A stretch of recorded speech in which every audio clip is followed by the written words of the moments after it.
But basically, book 2 is the Horde of Gondal, and it's chapter 1 to 6.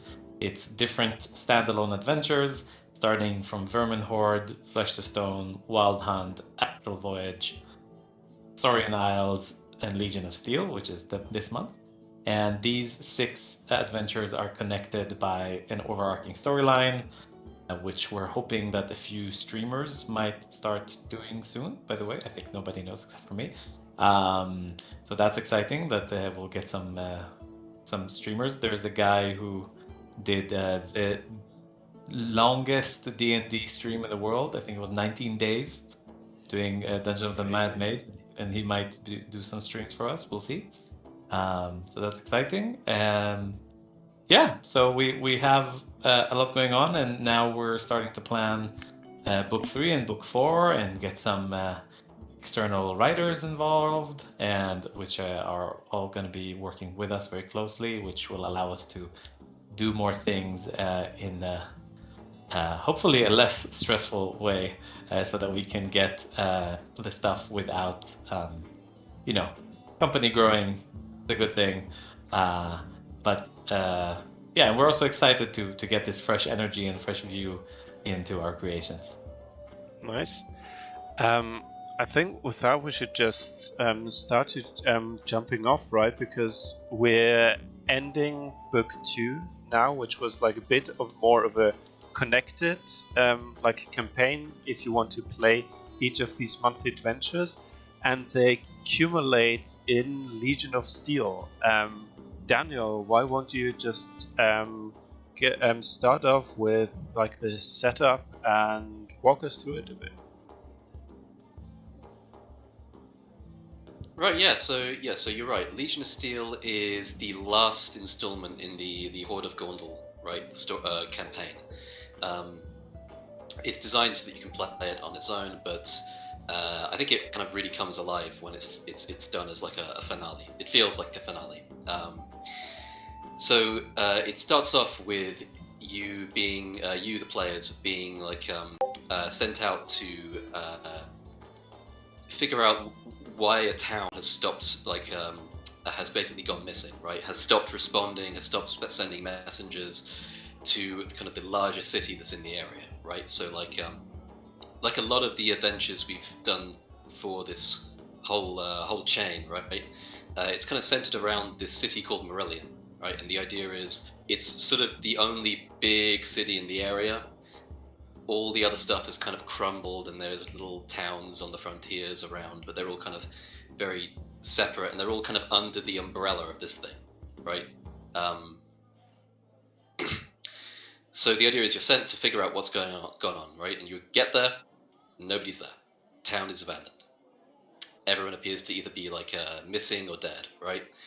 And from that point, you start to investigate things. You start to figure out like what's going on there, and essentially, after what the characters have done in the previous adventure, a ravenous metallic infection, right, has been released into the world, and it has it's piggybacking on the back of this guy who has a huge grudge against Marillion and its rulers, and so this thing is going around gathering up undead servants, right, forming a huge army to attack the city with. And this little village, right, is just kind of one of the places that is hit over time. It's left a bunch of its kind of like servants around to kind of to kill off anyone who would get there and kind of figure out what's going on. It's left a whole village in one big clump, right, as a kind of trap, right? So the village creature that comes with Legion of Steel, that is supposed to be like the all the townsfolk of this one place, right? You can scroll up, Lucas. You can show it. Yeah, well, that is Nice. like this art that it is based on.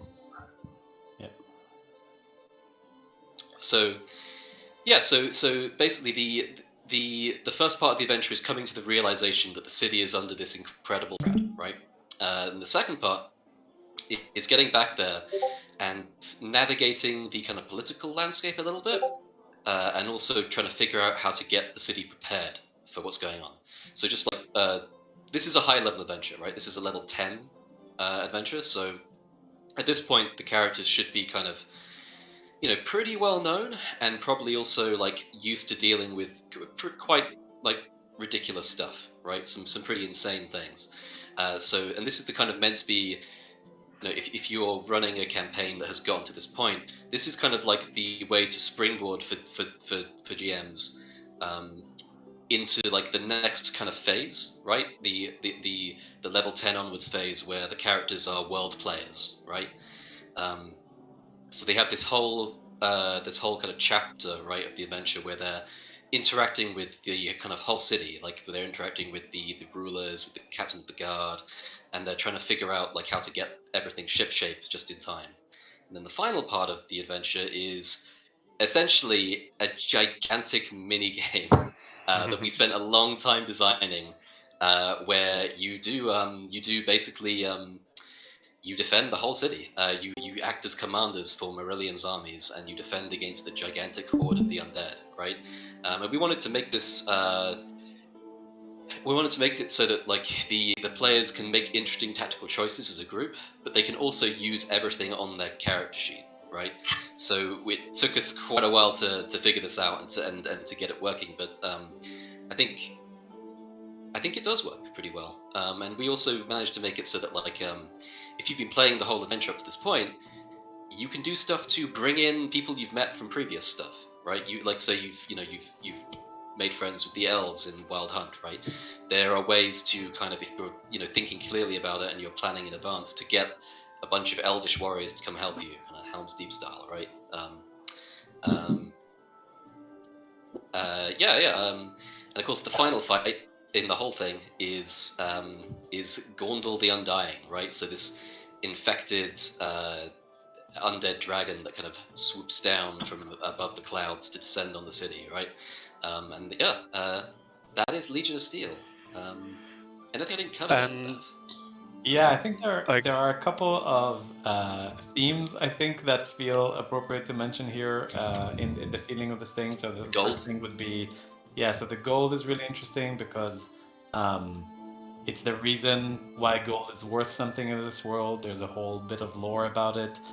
So it takes you a while to understand how gold can break the infection that is ravaging, and like you basically, if people don't figure out the gold thing, they're a little bit fucked. And but it helps, like, so everybody gilds their weapon, and you trying to convince the people in the town that they need to give up all their gold, or to convince the rich people to give all their gold to everybody else.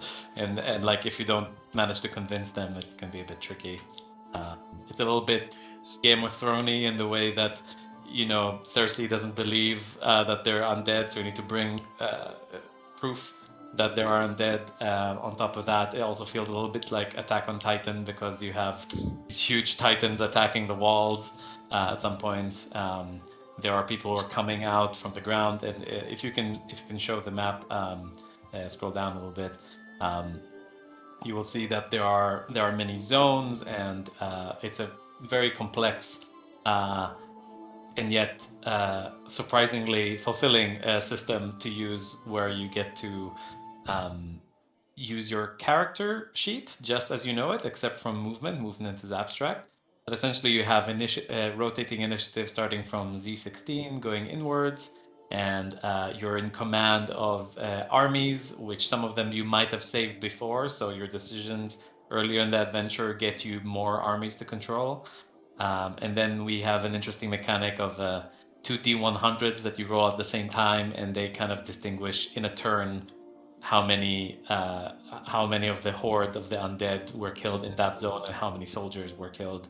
And yet you get to use your turn just as normal, except from that you deal half damage to the horde. It sounds a bit complex.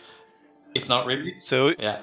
So you're like actually the commander in this battle at the same time. Exactly. Yeah, Players you're control- overlooking kind of everything. So like the idea is each phase in this is kind of like an hour of like actual pitched combat against the undead, right?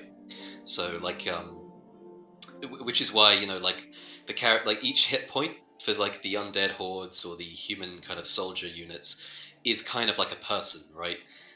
But you've got a whole hour, so you rolling damage can be abstracted as you kind of like over the course of an hour, you kill 30 undead soldiers, right? Undead warriors or something, right? It's kind of the idea. Yeah. That's crazy. Yes, we're very proud of it. We're probably going to reuse this system in other things. We're planning to do board games at some point, so who knows, maybe that. But the funny thing is, we actually made 2 whole systems for this adventure. We did. There's another combat that is based on D6 that is also abstracted. We also made some tokens with magnets that you can use to kind of keep track of hordes and bigger groups fighting each other.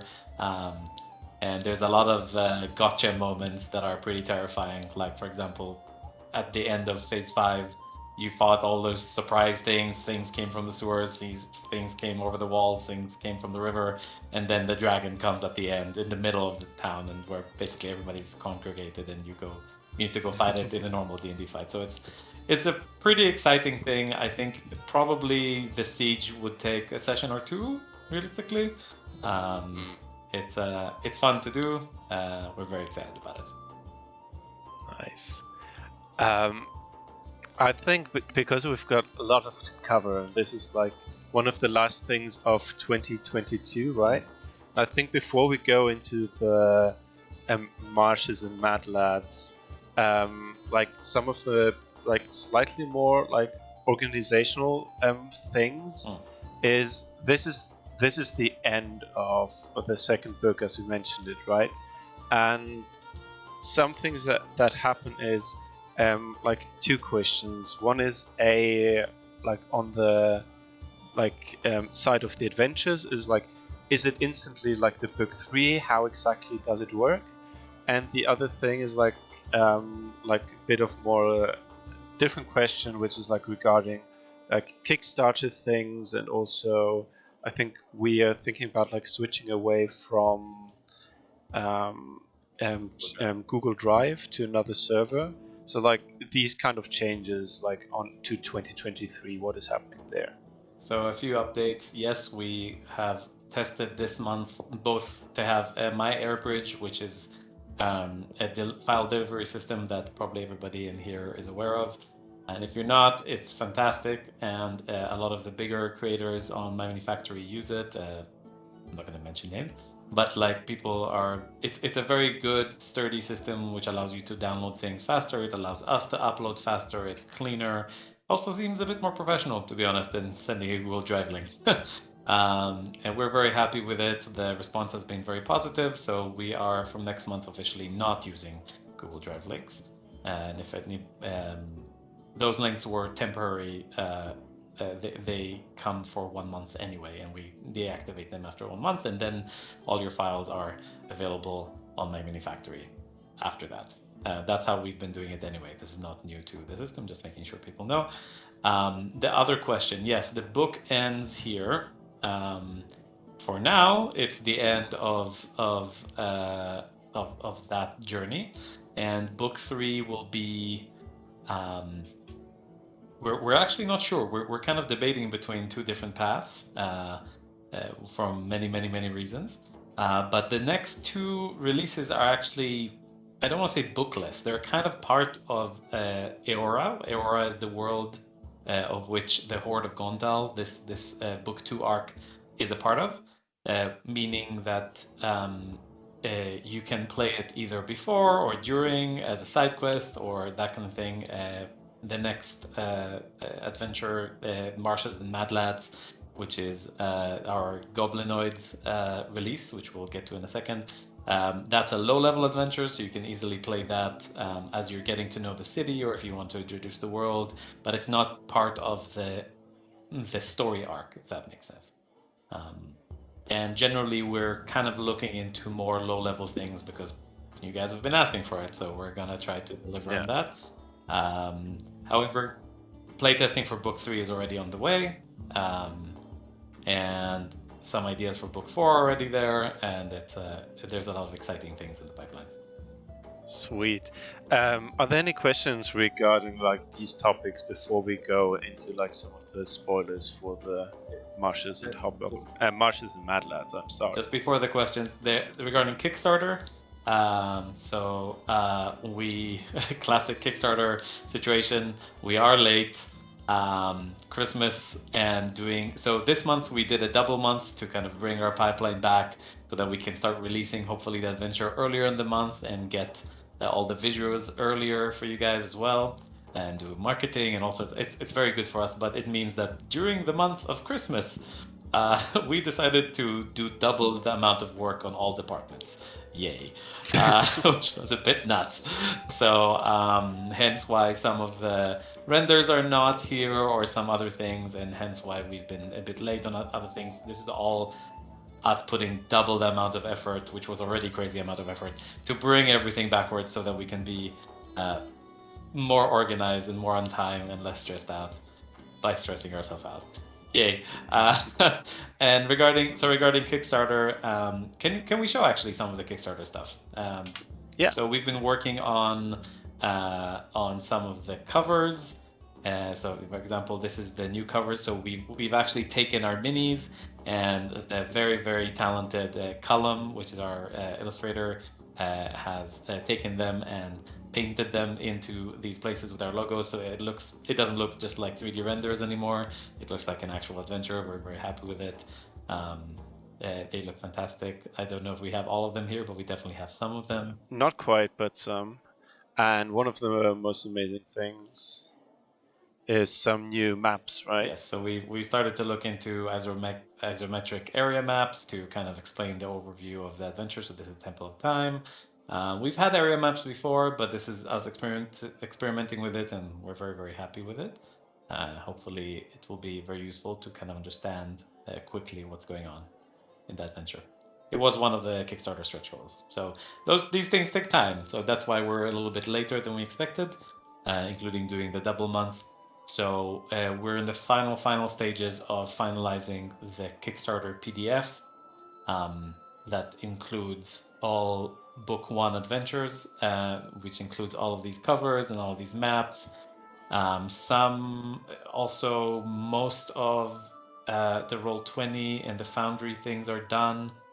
But because we rearranged the PDF quite a lot and kind of cleaned it and went through some serious proofreading, there was a lot of updates, and updating on Roll20 takes longer because you send a patch and all that stuff, and we wanted to make sure that it's released, that when people get the stuff from Kickstarter, they get the good product and not the half-baked product. Even though it's already good what's out there, but and just to be clear, Roll20 and Foundry stuff is not included in Patreon and Tribes. Why? Because we're not. It takes too long to do it. By the time we make something, it takes a month or two until it gets on these platforms. We might do a tier that includes that. For now, it's not an option. Yeah. On YouTube, David had 2 questions more related to the adventures. One was regarding the Legion of Steel, if there's like abilities that if in the previous adventures you helped certain people that they might help, or if you can get like an army from the elves in the woodlands, if there's like these options there. Go ahead, Daniel. Yeah, absolutely. That stuff's absolutely in there. There's a bunch of things in previous adventures that work really well here, right? Like there's a few items and such that like become very useful if you've been playing previous things. And again, so if you've kind of forged relatively good relations with some of the NPCs and stuff from previous adventures, you can bring in Brenna, you can bring in Briallen, you can bring in the Gith from Astral Voyage, right? You can have a kind of try and set up an astral Skype call and summon them in. Nice. But we try to include a lot of that stuff, and who knows? I mean, if people point out things that maybe would be cool, like that, that we've kind of, maybe we've overlooked. That's kind of stuff that we may be adding more of when this thing, goes to a Kickstarter format, right? This is also Yeah. important to note that we realize that as things go by and you guys give us feedback and playtesters give us feedback. I mean, we try to do it before we release, and sorry, we definitely do it before we release. But as it's released to you guys send us all sorts of messages of like, oh, this is AC 26. It doesn't make sense, right? We did that for our first adventure, Well, or stuff like that. We had an AC of like 1,200. Yeah, At exactly. one point. Yeah. So we try to get those. We do have proofreaders that go before it goes out, but even there's even Pies or Wizard of the Coast also they have typos, and we tried to catch all of them. But we started to basically include version numbers inside the PDF. So you guys, if you want to play something, I highly recommend going and check and making sure you have the most recent version. Even though you will be able to play it, but maybe it'll be some things are maybe revised to balance levels or that kind of thing. Makes sense. Yeah. Maybe a quicker question also from David. Book 3, is that also set in the aura? Great question. We're not sure. So a little bit of a sneak peek into our world design. We have 2 different continents on the same world. Book 1 is set in Evine, which is one continent, and Eora is another continent, but Book 1 is set 600 years ahead of the events that happen of the Horde of Gondal, which is Book 2.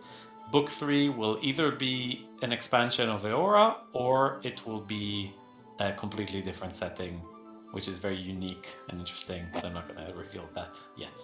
Nice. So we're trying to make sure to see where the market is, and we're going to do some polls about it in Discord and tribes. I think that the 2 we're releasing the next 2 months, right? Yeah, these are both in the aura, I think. They are both in Eora. Yeah. Yes, correct. Yeah.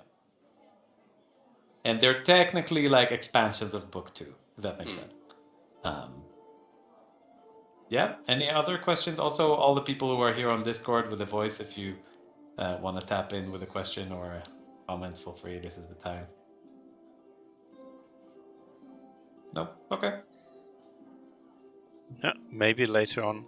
I think with that, what everybody's waiting for, at least I am, is the Marshes and Mad Lads, the Goblinoid adventure. Let's dive into that a bit, because the first image that I also already spoiled a bit was the Etin. Yes. Maybe that's a good jump-off point. And what's going on here?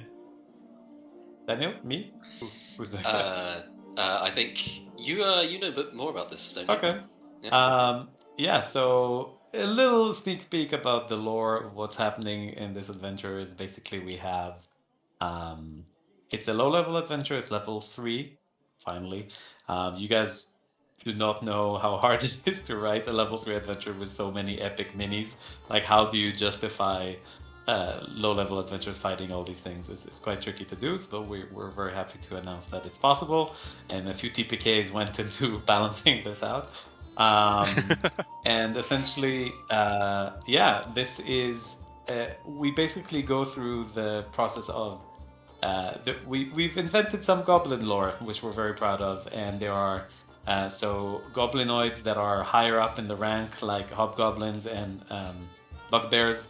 They have a special pheromone that they release, which just basically kind of mind controls goblins. And you can get rid of it and you can fight it, and there's some of the goblins want their freedom, but they can't because they're brainwashed and blah blah blah blah blah. So it's quite interesting to see those kind of relationships, and there's of course there's some gods, and there's some big ritual that you need to stop, and God helps you, and you have a chance to turn into a goblin, and all sorts of fun things in this wacky adventure.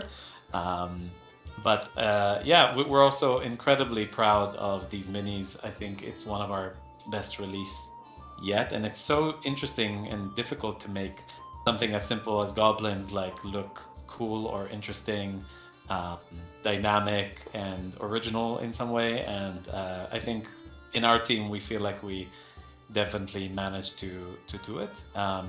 There are a bunch of interesting things missing from this set that we sadly, because we had a double month, and so some things are not fully rendered properly. Some of the bigger things, for example, I don't know if do we have the boat? No, we don't have the boat. We don't have the boat. We have the image of. Let me try to find it. Yeah, so we call it this. did we call it Junkyard Dragon in the end? Scrap Dragon? Junk Dragon? What do you guys say? Like, vote in the comments. Do you prefer Junkyard Dragon or Scrap Dragon? This is fun. Hey, Nadal, just a note. Rob here. I have sent some updates about that on my channel. If you can have a look. Fantastic. Yes, I will try to grab those right now. Very last second pipeline things, as you guys can see. It's okay. It's not Rob's fault. It's our fault because we kept being like, change this, no, change that. Oh, fantastic. Yes. Okay. Where? It is quite hard to. Okay, you sent. Yeah, these look fantastic. Lucas, I'm dropping them to you right now. Yeah, let's see if I can get them up. This is the dragon.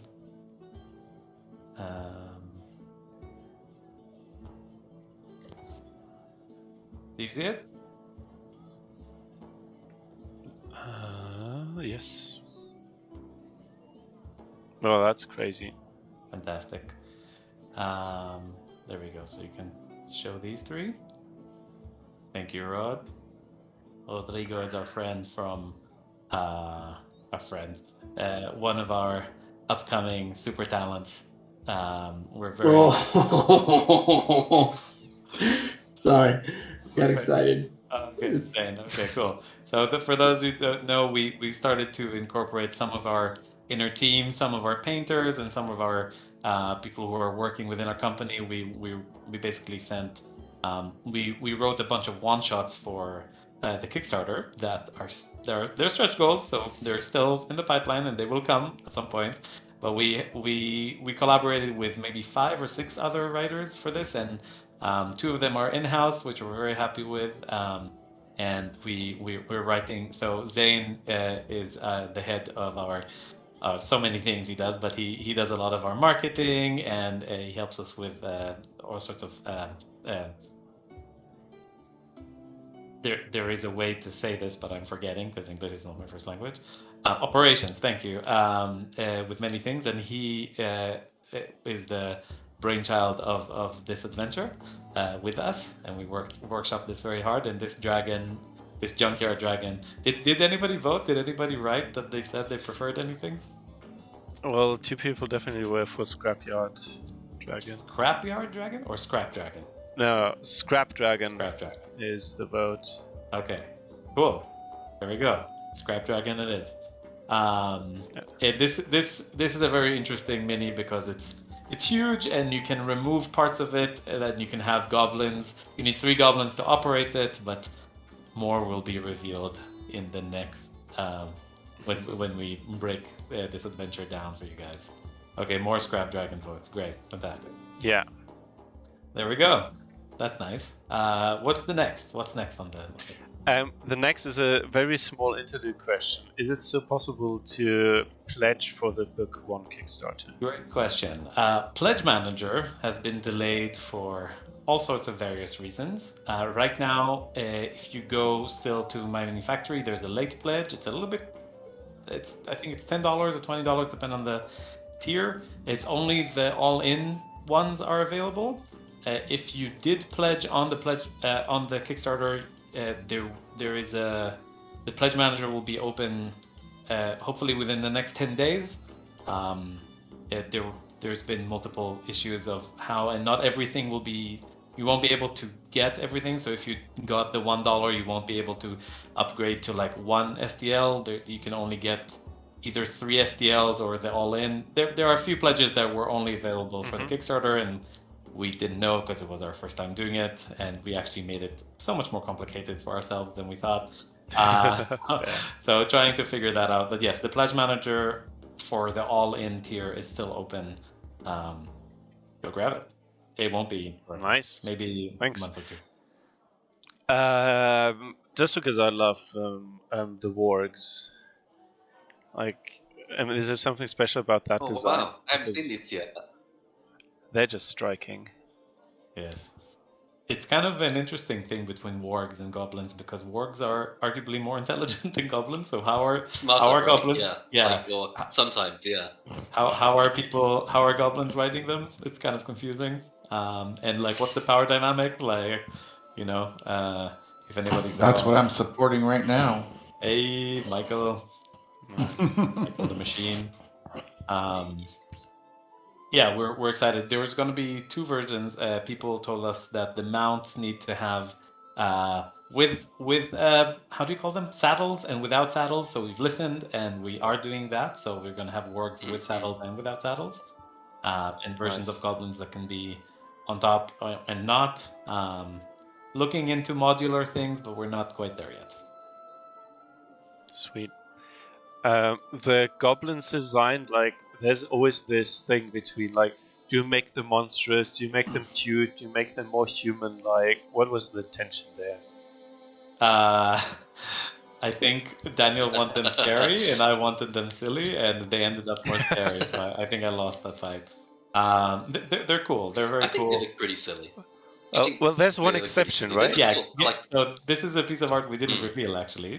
This is Ghibli as an homage to Studio Ghibli. Obviously, he is a goblin that his nose got smashed in, and because of that, he's not affected by the pheromones. So he made the scrap dragon, trying to rebel against his hobgoblin warlords, lords. How do you call them? Something like that. So he's a very interesting NPC that you can team up with and catch some electric eels to power this machine. Very interesting. So you don't have to kill every goblin you do not. I actually, yeah, no. It's a third level adventure, but you can easily die. Definitely. Well, I didn't realize how buff he made this guy. Look at his muscles. Yeah, what's up with this one? That's Wow. an intimidating guy. Yeah, no. I think Elio was just like, yeah, let's make one strong. Yeah, That's no. awesome. I think it kind of came by accident. It was just one of the how do you say, sketch art poses that Karina suggested, our lead concept artist. She Macbeth vibes. Yes, I absolutely. agree. Yeah, he looks like a leader now. I don't think we made them a leader, but he's clearly the leader now. Yeah.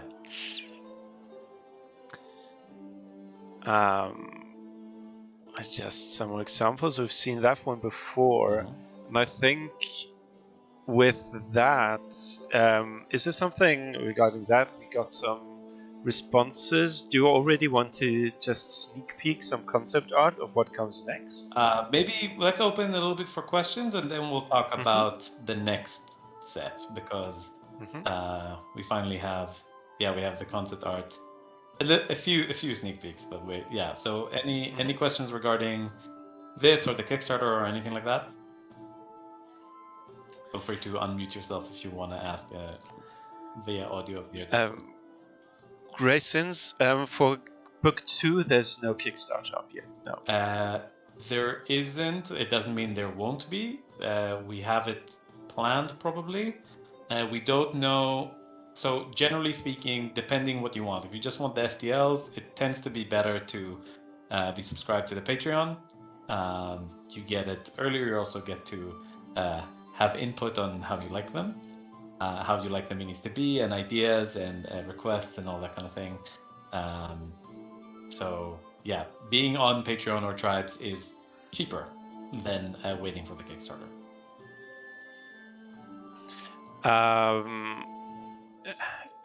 Ilan remarked Zuruk, right? I pulled it up here. Yes. So so some of you guys know that we rigorously playtest all of our adventures ourselves. Usually it's run by myself or by Daniel.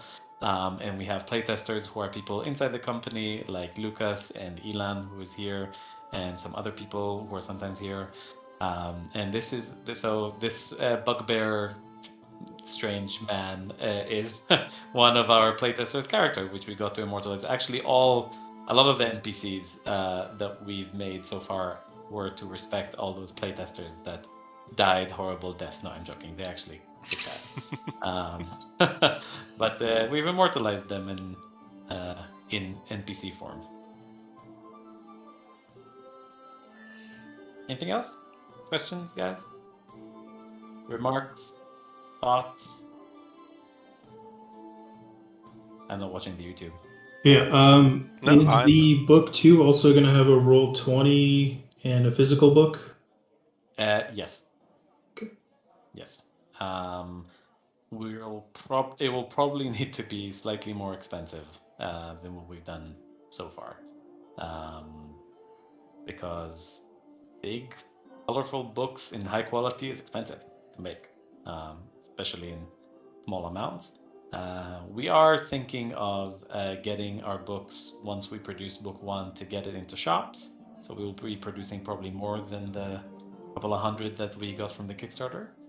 So yeah, we'll see. Nice. All right. So let's move to the kitty cats.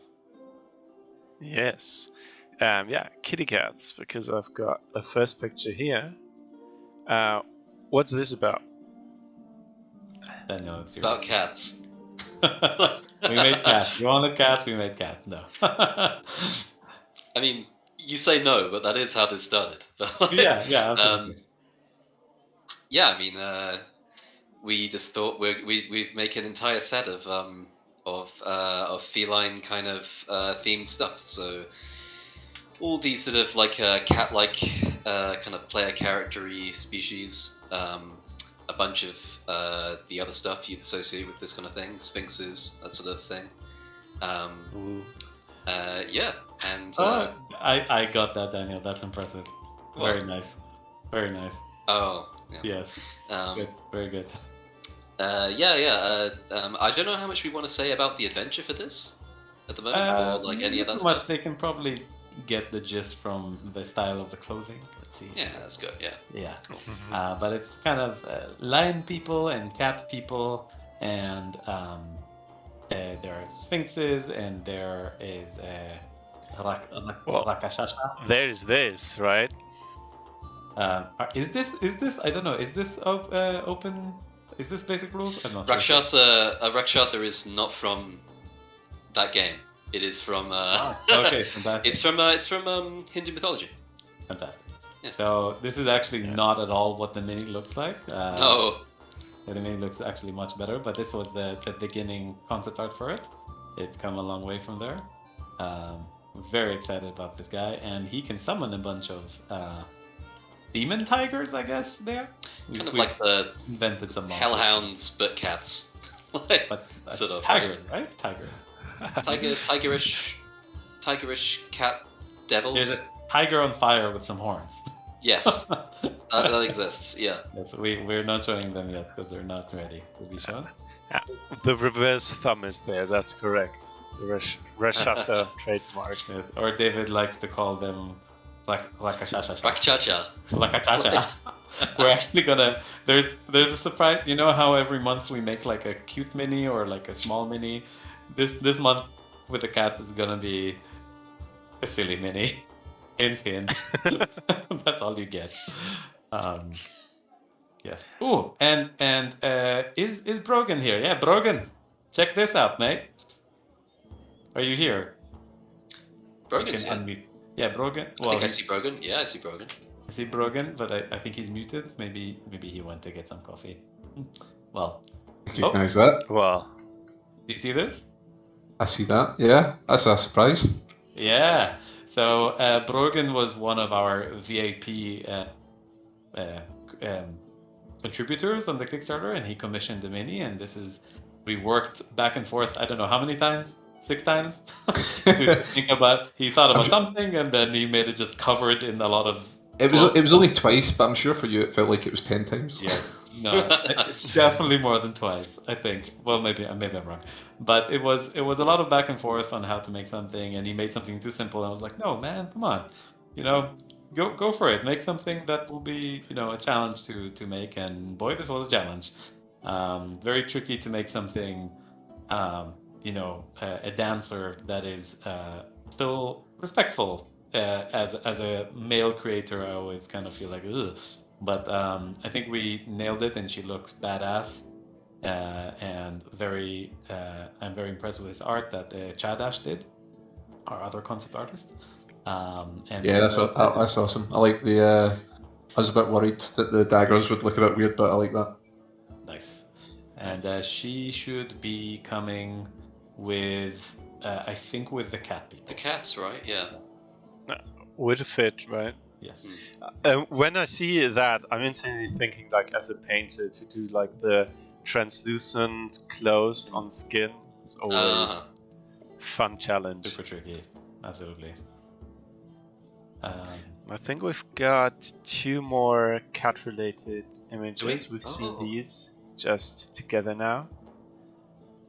Yeah.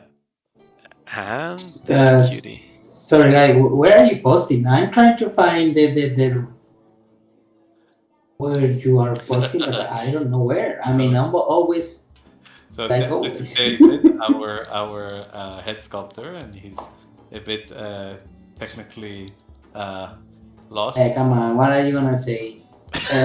We have a lot of menus here. Come on. Yeah, but we're not really showing. We're just teasing this, Dave. We're not showing the minis yet. And with I'm on Discord. I'm also streaming it, so you can like watch my stream and you see all the images. You can click on the live and then watch stream. Live? Where? In the tavern, you see Turtle Stew, and you click on it. Yeah. Do you find maybe Lucas sent him the YouTube link? That should be in the chat as well. In which chat? Somewhere. In the tavern chat. In the tavern chat, right? Itself. Yeah, I think that is already pretty much most of the pictures. There's something about this last one to talk about. Well, essentially, yeah. So David, if you click that link, that will take you to the YouTube. The audio is in delay, so you might want to mute the audio. Essentially, yeah. We created basically 2 races of cats, and we've given them their own lore and their own name and their own adventure. And it's also in collaboration with another writer, our very own Mr. Chow. Sorry, I don't know why I said it like that. And he is a very, very talented writer. I'm very excited for this adventure that we wrote with him. It's very exciting. Yeah. Looking forward to playtest that. Any questions, either Discord or YouTube, regarding these, or comments?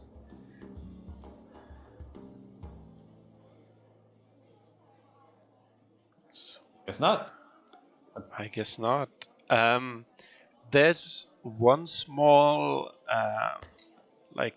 slightly admin thing, is that that's November, we did our any normal cats is a question that came in. No, we only allow incredible cats here.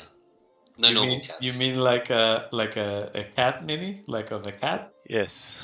So we thought about this, and it's a bit odd to have like a cat domesticate a cat. Like, would they do that?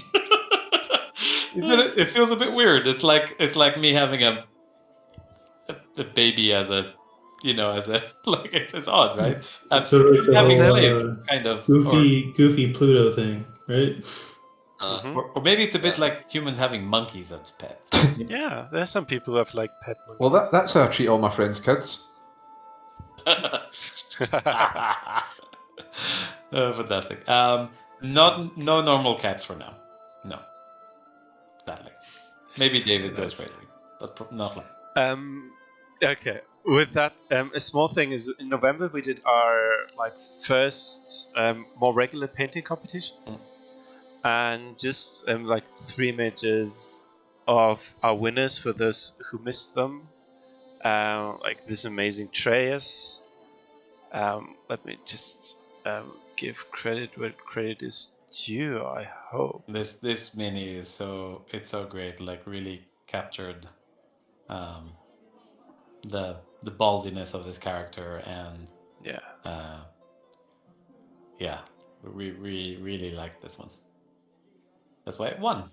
And also, for those who wondered, we didn't do a miniature painting competition this month, but we will be doing one for next month. So if you have any minis that you have not submitted to a Mammoth painting competition of anything we've done in the past, you can submit it once we announce the competition on the 3rd, and you can win some premium resin from Amira Labs, our partners, our sponsors. You can either, if you're first place, you get 1 liter. If you're second and third, you get half a liter. And first place also gets one of our adventures for free. Sorry, when I say adventures, collections, I mean. So a whole full collection. So yeah. And that is by Blank Caption. And also, like, on our socials, we shout them out as well. And just real quick, because I just really loved them all, is the second place was this fantastic spider. So detailed. The cobwebs are incredible. Yeah, by Janis Lizura, and then the one that got the community vote was this crazy basilisk by Maciek, right? Exactly. Yes. And as Nadav said, is like everybody, just by joining, we give away one of our busts just to everybody who joins, and we make sure that there's like a community one that is more like creativity, use of colors. So even if you think, hey, there are some people who have been painting for 20 years, and I've just started, just do it. Like, there's no downside. Absolutely. We want to encourage new painters to submit as well, for sure. Make us laugh, make it funny, make a silly diorama. I don't know. Draw them in an interesting way. We definitely take that into consideration. Okay. Is that it for this month? That is most of it. We'll just open up if there are a couple of last questions. And are we doing a normal Discord brainstorm? Yes. So for anybody who's still on brainstorm, we have an interesting topic, but we'll get into it in a second. Any last questions? When are the 75mm stretch goals? Great question. Great question. So we started to do those, and they seemed a lot trickier than we expected. And because the whole 3D pipeline team did basically double the amount of work that they usually do, we didn't get to them this month. But as they are stretch goals, they're still technically on time. We knew that they would come around January, February, and we are in the process of figuring it out. So pure show, David. You only need 2 hours of sleep a night. Yeah, no. Okay, yeah. Any other questions? Hopefully the end of January. That's the answer to at least start on some of them. When I say start, I mean start releasing some of them. The Amaroth, our mascot, at 75mm scale should be the first one to come out, which is very exciting because he was always too small. Like the legendary CR20 Mammoth, who's like a large scale. It's very funny. He's very cute. Baby Amaroth. Any other questions?